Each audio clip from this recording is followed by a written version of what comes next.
This is Cruise Control. Your on-air automotive magazine with co-hosts Fred Staab and Les Jackson. Everything you need to know about new and used cars. Industry news will fix or repair your car on the air. Fasten your seatbelts and let us take the wheel. Now, your ride is about to begin. Because you're on Cruise Control. Cruise Control. Cruise Control.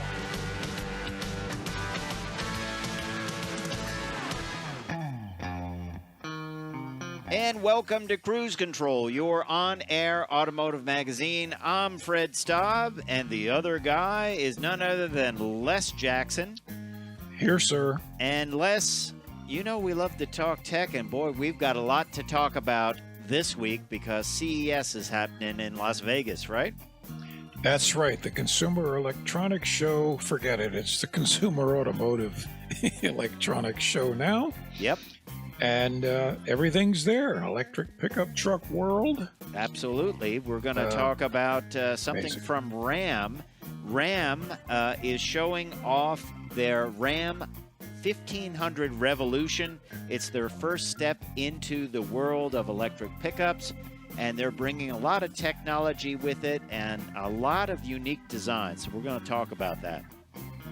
And speaking of tech, interiors get big upgrades with Harman showing off ways your vehicle has your health in mind. Mm-hmm. Finally. Someone does. And that's right. And how you can keep your infotainment updated. I have to admit, I never update that in any of the vehicles. Well, as you know, too, that's the key thing that makes your vehicle look outdated. You go inside there and you're rocking that cassette deck. Yep. You know, or even the CD player nowadays. But plus, we got a sad story. Not a great way to start off a new year, but Ken Block, Chief Hoonigan, rally driver, marketing executive, and internet breaker, unexpectedly passes away. Truly a sad story. I had a chance to take a short ride with him, and it was memorable.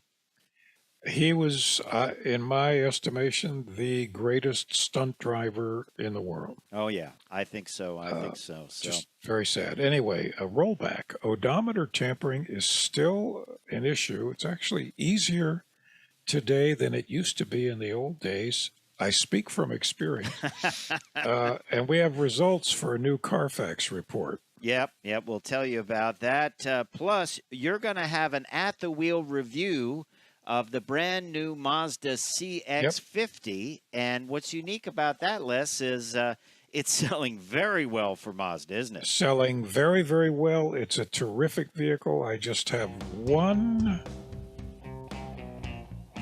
big thing to remind people when they buy one. Okay. All right. Well, we'll look forward to that big thing. So stay tuned to Cruise Control. We will be right back. Cruise Control is your on-air automotive magazine. Stay tuned for more Cruise Control coming up.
Cruise Control.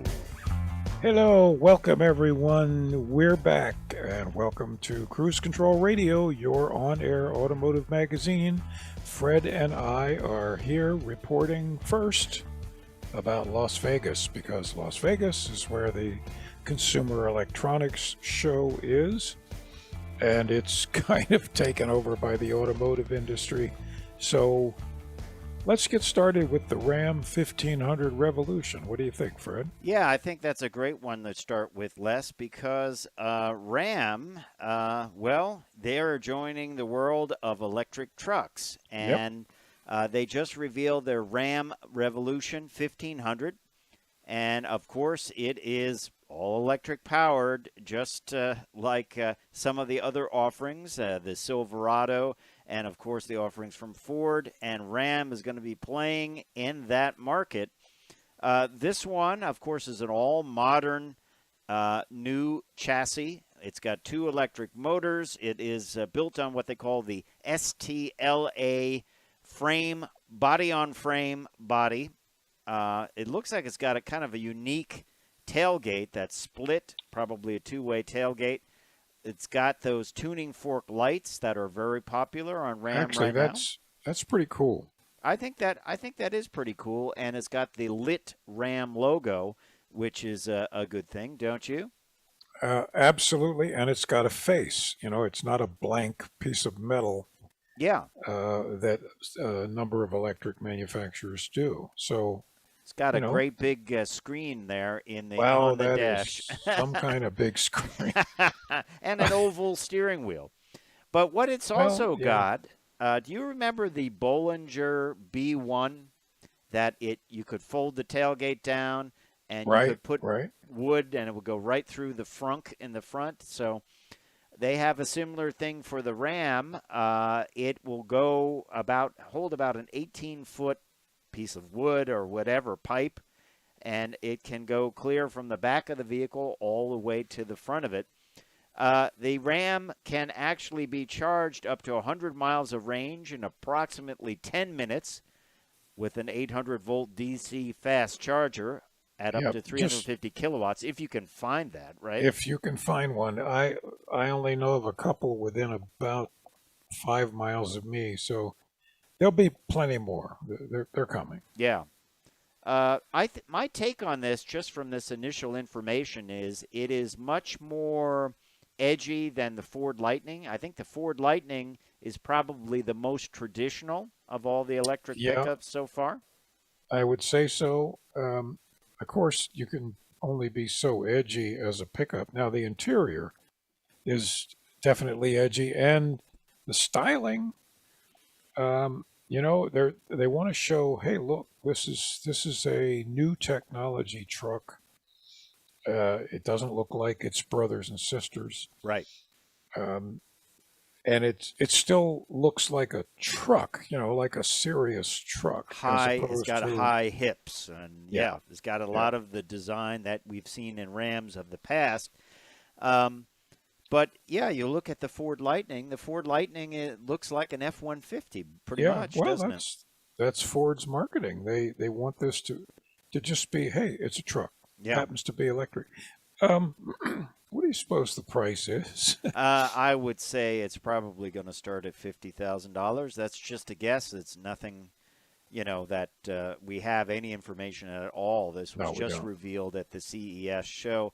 But certainly they are going to be playing in this field. They say the rest of the Ram lineup will be electrified, meaning probably hybrid or plug-in hybrid, which is good news. That tailgate opens up, and they have a bed extender, which is pretty cool.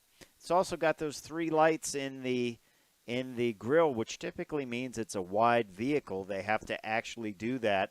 There's an actual reason for that, a legal reason for that, for them to do that. I think it looks very buildable, and I would buy it over buying the Cybertruck.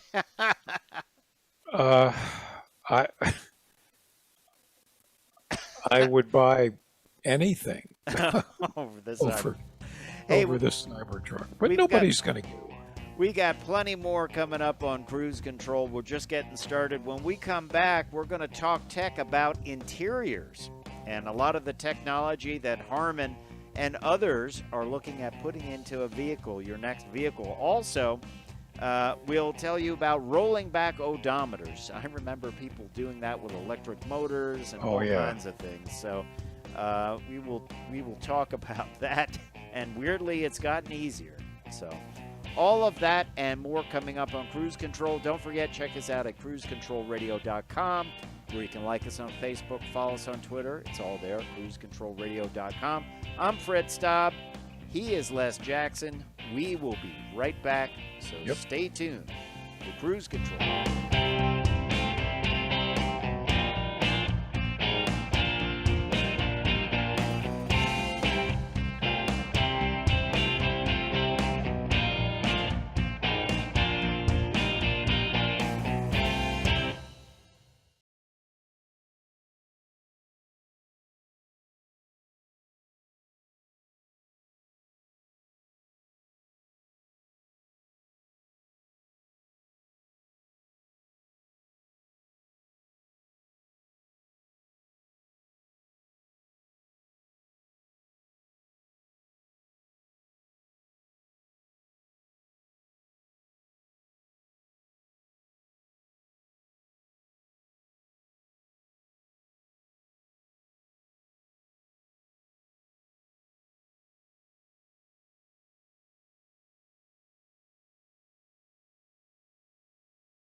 Cruise Control.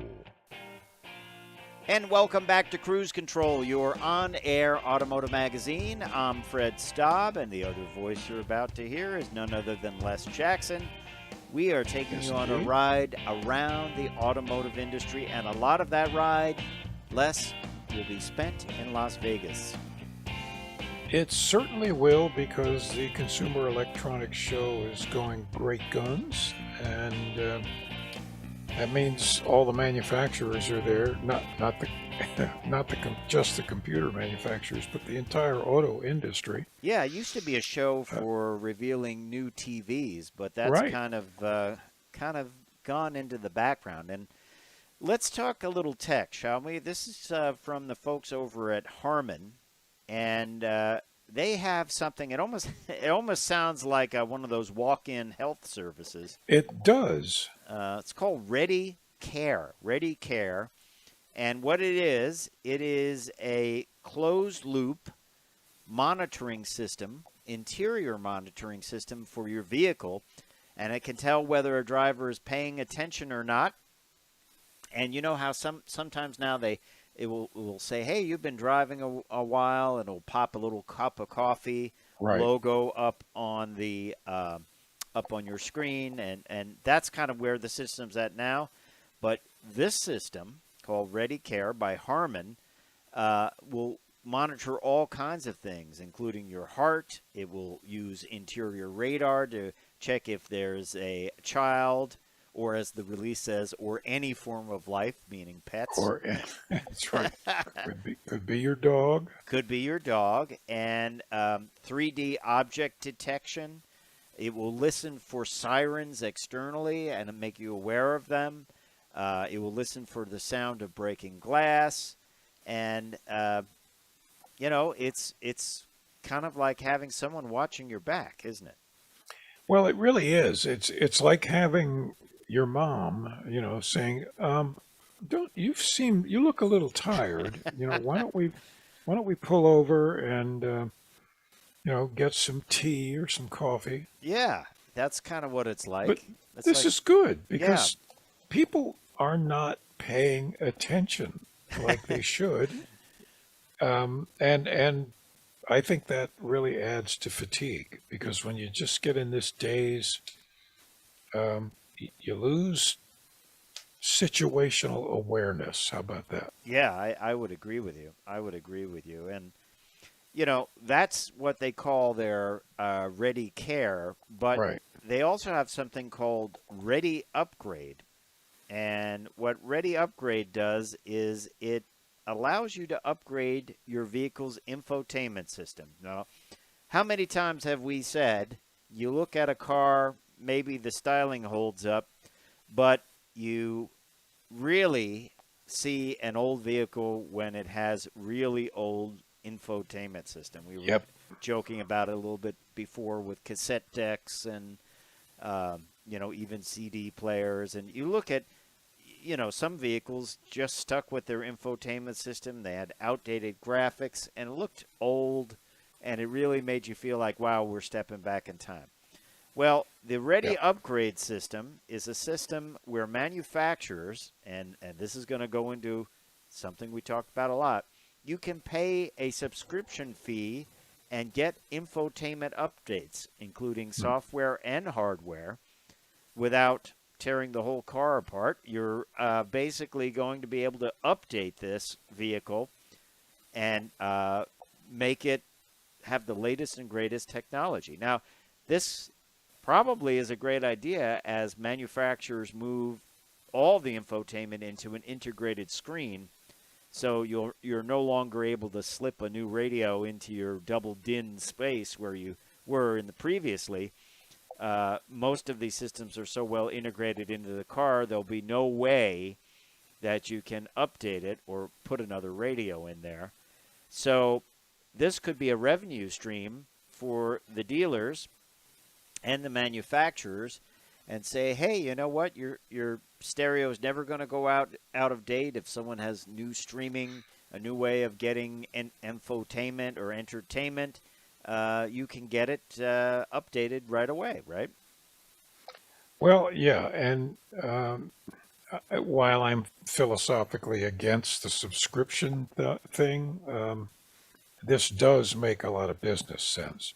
Yeah, I think so. I think it's a good thing. Now, over at Chrysler, they have something called Synthesis, which is a interior demonstrator, and it's showing a smart cockpit infotainment system and setup, sort of like really using AI technology. So it senses you approaching the vehicle. It pre-selects everything you want about the vehicle, the radio stations, the temperature. It knows that your hands are cold at times, so it will redirect the flow of air down to the bottom of the car as opposed to blowing out of the vents right at your hands. So it is kind of their take on what they call STLA Auto Drive, also, which is level 3 autonomous driving. They're kind of designing an interior for autonomous driving, future autonomous driving. Well, that's the next step. To prepare us for adjusting to autonomous drive without losing sight of the fact that you're responsible for the car. Yeah.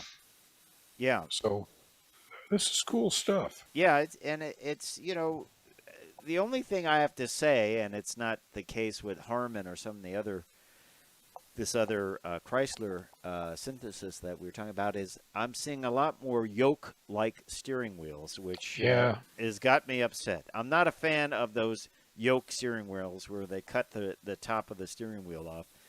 And it's happening a lot. I think I'm with you, but I think we're going to lose this one. We might.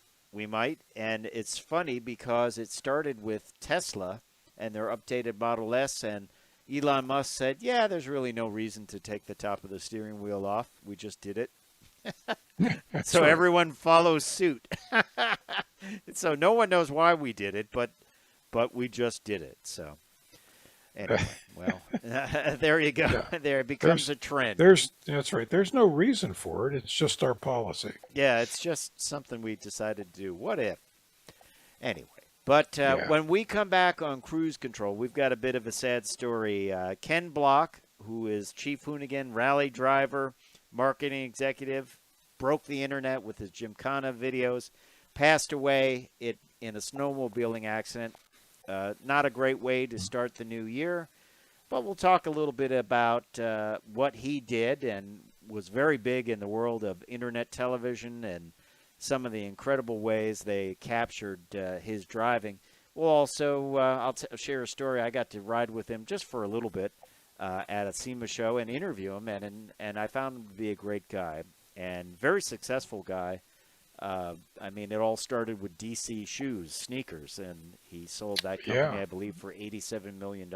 So he did very well and made something he loved doing, rally driving, into a career, and certainly made some interesting videos along the way. So we'll talk about that. We'll also talk about rolling back odometers. Yeah, it's still a thing. And we'll talk about that. Sadly, when we come back on Cruise Control, your on-air automotive magazine. Don't forget, check us out at cruisecontrolradio.com, where you can like us on Facebook, follow us on Twitter.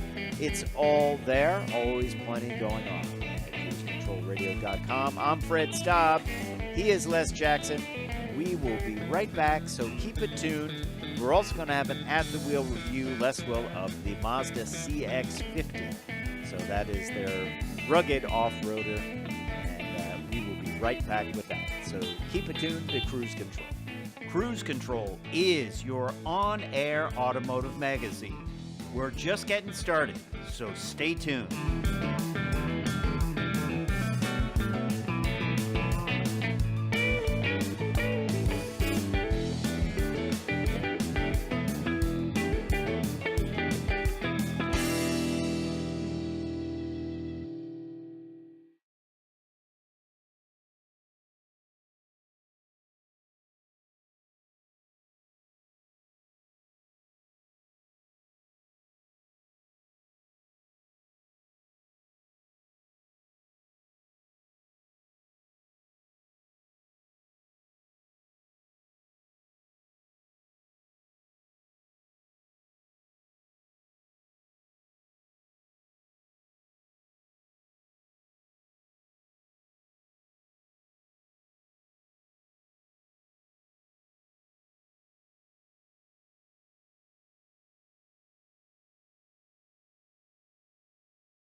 Cruise Control.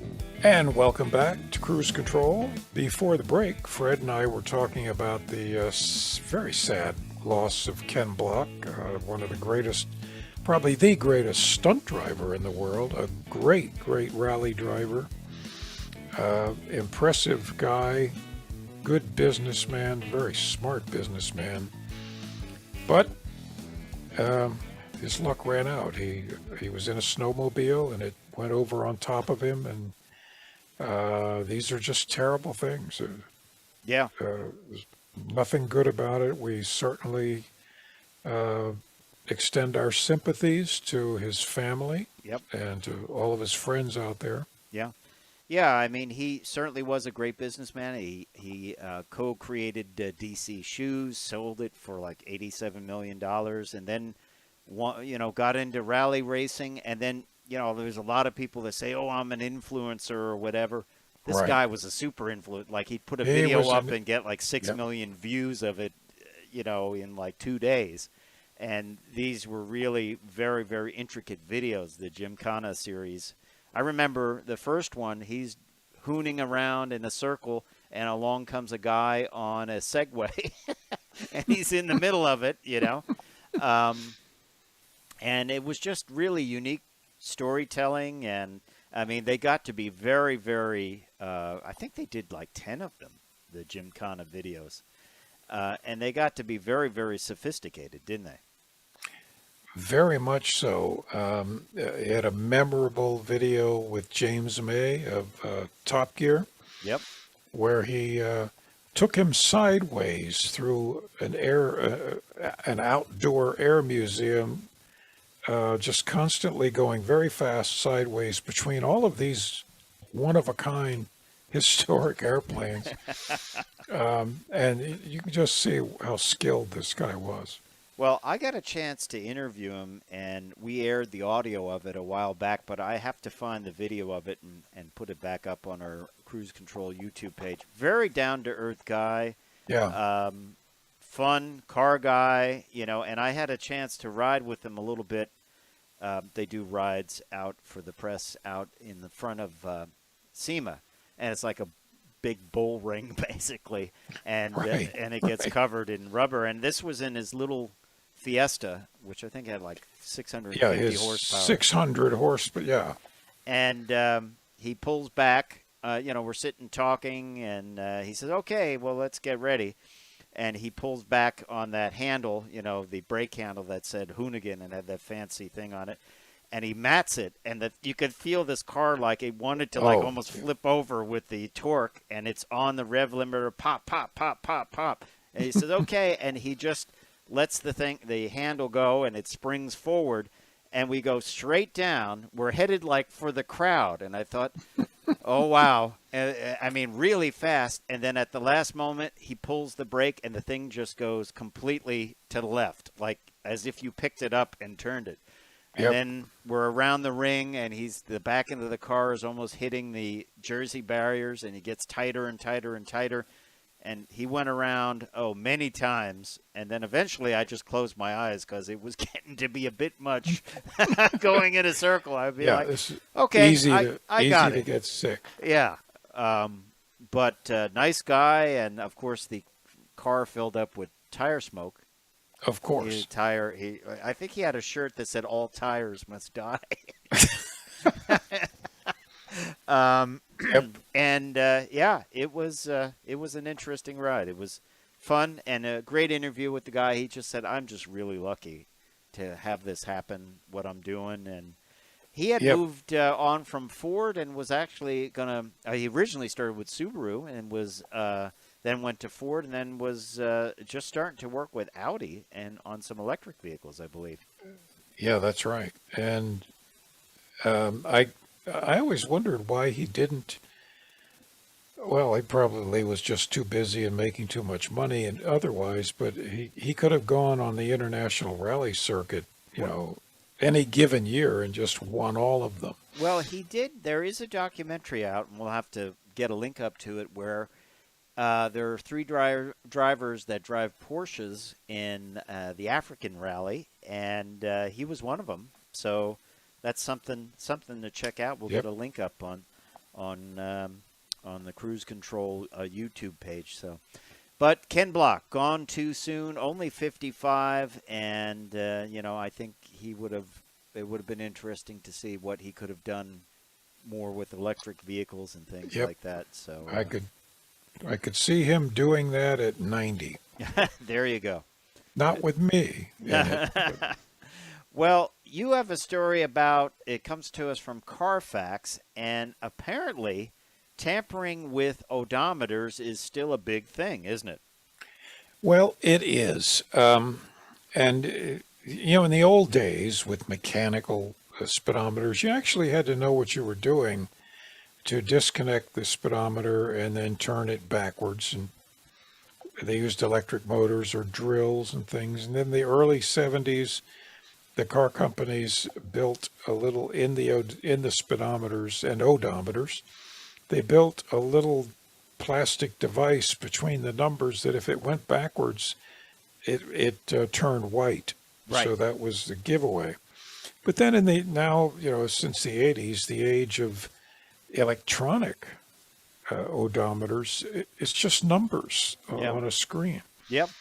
And anybody savvy with a computer and a connector for an OBD2 port, which all cars have, and a little software can tell these odometers to read anything they want. And of course, unscrupulous dealers and sellers to dealers are, as they say, clocking odometers at a rate worse than ever. Well, there's this new study from CarFax that claims 1.9 million vehicles on the road have odometers that have been tampered with. And the number of tampered vehicles on the road is led by California, coming in at 437,600 vehicles. The next is North Carolina, 10th. North Carolina's 10th. California's number 1. This is just giving you the range. North Carolina came in at 10th with 45,300. I don't know if there's any way to tell nowadays if it's been rolled back. You're right. In the old days, it would get the white there, and the numbers would supposedly go uneven, so you would see that. Right. I remember people doing it. I remember working at a place, and I hear an electric motor running clamped to a vise. I was like, "What the heck is this?" And I look, and I lift the rag off of it, and it's the guy's speedometer odometer going backwards. And I was like, "Who does this belong to?" Yeah. So in those days, the way to do that without the white showing was to clock it forward. Oh yes, run it forward, and then if you had like a Ford vehicle, they didn't have the million-mile speedometer odometer. Right. Yeah. So big problem. How do you avoid it? I guess CarFax is saying you get a CarFax so you know the mileage when it was sold, and you can track it, right? If it had three owners, and the last owner said it had 45,000 miles when he sold it, and magically it's got 29,000 miles. Exactly. Now. And if you have that's why paperwork is so important when you buy a car, old or new. Right. If you have a chain of paperwork, every year it's inspected, what was the mileage, then you know that somebody is trying to basically commit fraud. And the average miles rolled back are 40,000 miles. So that is, like 4 years worth of driving for the average person, roughly? Around that, which is okay. That makes the car basically worth a car 4 years older than it really is. Yeah. Yep. It's just not good. Not good. No, but, it's not good. No, but it's interesting to see this CarFax study that it is still a problem. But yeah. Well, when we come back, you're going to have an at-the-wheel review of the new Mazda CX-50. It's a very capable off-roader. I don't know if you took it off-road or not, but we will hear about that when we come back on Cruise Control. Don't forget to check us out at cruisecontrolradio.com, where you can like us on Facebook and follow us on Twitter. It links to our YouTube page, too, where you can see all those reviews of these vehicles. And it's good information if you're going out to buy one, for sure, isn't it, Les? So when we come back, we will have that at-the-wheel review. Stay tuned to Cruise Control. I'm Fred Staab. He is Les Jackson. We will be right back. Plenty more to go.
Cruise Control.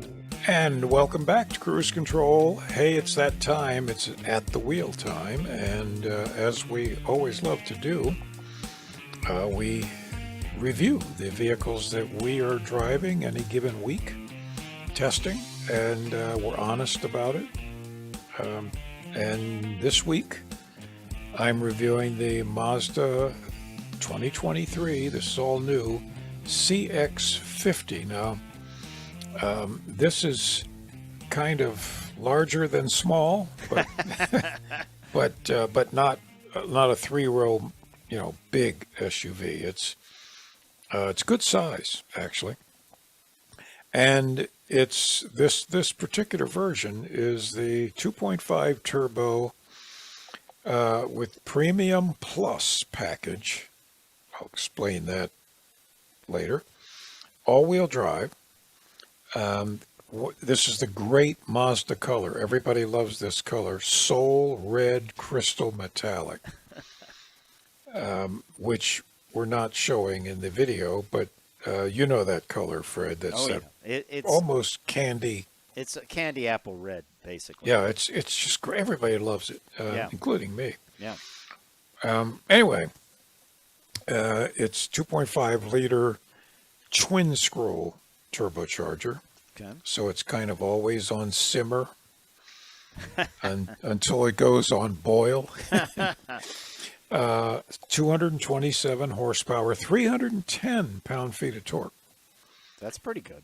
It's pretty good. However, that torque doesn't really happen until kind of halfway up the rev range. So it's not like it's hesitating, but you've got to push it to get going. I'm going to tell you right up front, this is a terrific vehicle, and everybody that's testing them loves them. They're selling all they can make. Yeah, very big seller for them. Yeah, and the only thing that really turned me off about it with this package was the 20-inch wheels. Okay. Because this, as Fred said earlier, this is an biased toward off-road. Okay. Kind of not rugged. A Jeep. It's not a Jeep, but it's a rugged, very capable off-roader, mild off-road. And everything is a little stiffer than it would be for, say, a touring. It reminds car. me So, of Outback, sort of. Yeah, From similar to the Outback. And you have 3 driving modes. But there's sport, and then there's off-road, which definitely stiffens things up. But with these 20-inch alloy wheels and the 45 series tires, regular driving, it feels very clunky. It feels harsh. And if the standard wheels are 17-inch wheels with nice, tall 60 series tires, and I'm begging you, if you buy one of these and you don't plan to go off-road, get the 17-inch wheels. And it'll be nice, smooth. It's still quite capable. And you won't be annoyed. And everyone who rode in it commented about how harsh the ride was. Yeah, because you're basically cutting out the suspension, the sidewall of the tire, which is fine if you're on the track and you don't care. But if you are driving this thing every day, you're going to care. Exactly. So that's the only thing that I could honestly find objectionable about the whole vehicle. Everything, I'll tell you everything else now. Okay. 5 passengers, obviously. I really like a bunch of the little features. For instance, it rained a lot, and it was cold. This has a wiper de-icer, which, doesn't sound like much, but that's a big deal when it's just right down close to freezing. The rear roof spoiler I don't care that there's a spoiler, but the spoiler is set up in such a way that you don't get a lot of that schmutz all over the back window. Oh yeah. Little stuff, that just nice stuff. Heated side mirrors. That's always good. Again, you don't like it until you experience it, then you love it. Ventilated front seats, heated front seats, of course, heated steering wheel. I'm beginning to consider that a must-have. Yeah, me too. I have to say, I would go for the extra package for a heated steering wheel. It's very good. Yeah. Yeah, of course, you could wear gloves, which is a lot less expensive. Well, trust me, I did wear gloves and still had the heated steering wheel on. All right. And it was really cold before Christmas. Yeah, that's true. It was. And you just feel more comfortable. Okay. Safety, on the safety side, lane departure, of course, lane keep assist, which some people call self-steering, blind spot monitoring, cross traffic alert in the rear. All of these things are standard. It is really, really nice. It has a thing called hill launch assist. Okay. So when you need to get going up a hill, especially stopping at a stoplight, it gives you just a little extra boost. It's not tipping the throttle in like it's out of control. It's a nice little thing. You get, of course, it has towing capacity, 3,500 pounds towing. That's pretty good. I mean, That's pretty good. you can tow a small teardrop trailer with that, with other gear in it and that. So A couple motorcycles on a trailer. yeah, Quite nice. It has a 10.25-inch color display. Now that's plenty for me. I know some people like big ones, well, that's pretty big though. but yeah, that's plenty. And it fits very nicely in the interior. It feels integrated. Everything there, rear heat, rear climate control, you name it, it's there. Wireless Apple CarPlay. Now the optional equipment, which is no charge. That's weird, but good. What can I? But yeah, that's the 360-degree view monitor, traffic jam assist, front and rear parking sensors, smart brake support for the rear, blind spot prevention. It won't, if it sees something in the blind spot, it makes it very difficult for you to drive into it. Okay. Auto dimming side mirrors. Okay. Hey, I like that. Traffic sign recognition with the navigation system, which, by the way, is an easy navigation system to work with. So what does all this cost? What does all this cost? Interesting you ask. Yeah. Not bad. $42,895 plus $1,275 shipping. That's normal these days. $44,170, which actually seemed fairly reasonable. And 23 miles city. This is an all-wheel drive now. 23 miles city, 29 highway, average 25. I was getting pretty much average. Yeah. It's nice. Lots of outside visibility. You need to test drive one. Well, really good. Good at-the-wheel review there, Les, of the Mazda CX-50. We appreciate you listening to Cruise Control. Don't forget to check us out at cruisecontrolradio.com. Time for me to say I'm Fred Staab. I'm Les Jackson. We're going to see you down the road. Bye.